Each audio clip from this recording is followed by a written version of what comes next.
Adeshewa's time came, and the palace waited in anticipation.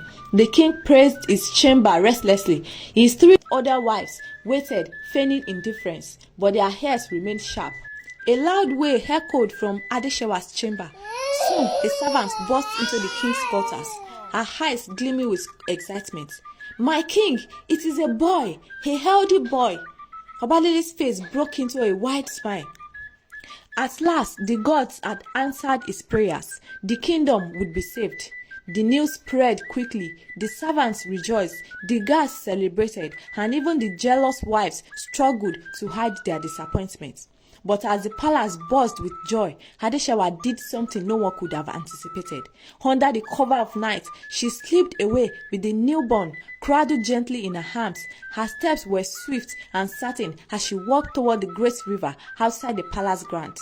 The guards noticed her departure and followed from a distance, their curiosity growing with every step. Without hesitation, Adeshewa approached the river bank, and before anyone could stop her, she threw the baby into the rushing river.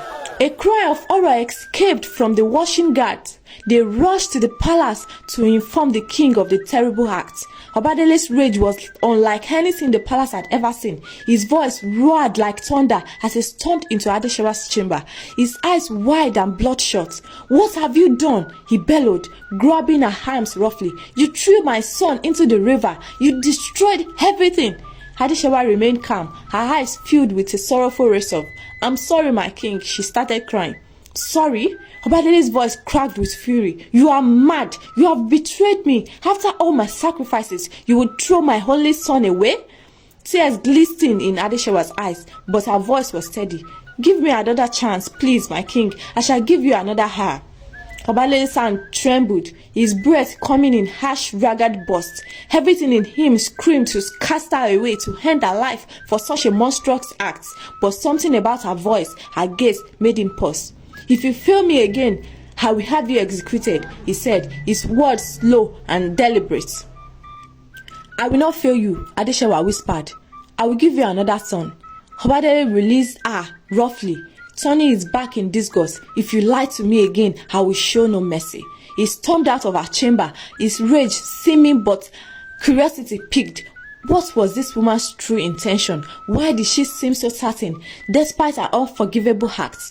As the days passed, whispers filled the palace. The elders grew restless, the wives grew bitter, and Obadele's trust in Adeshewa hung by a thread.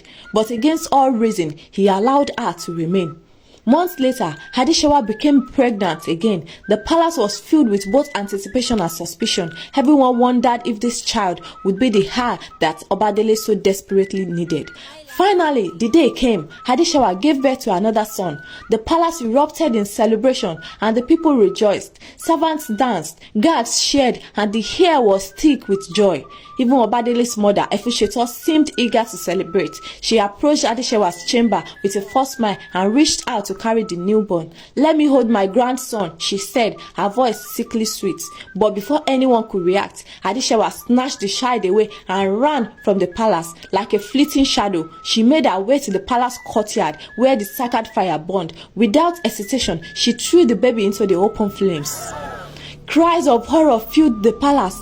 Servants screamed, guards stumbled in confusion, and Obadele's wrath boiled over. The king commanded that they bring her to him, his fist clenched, his eyes wide. "You are an animal," he roared. "No human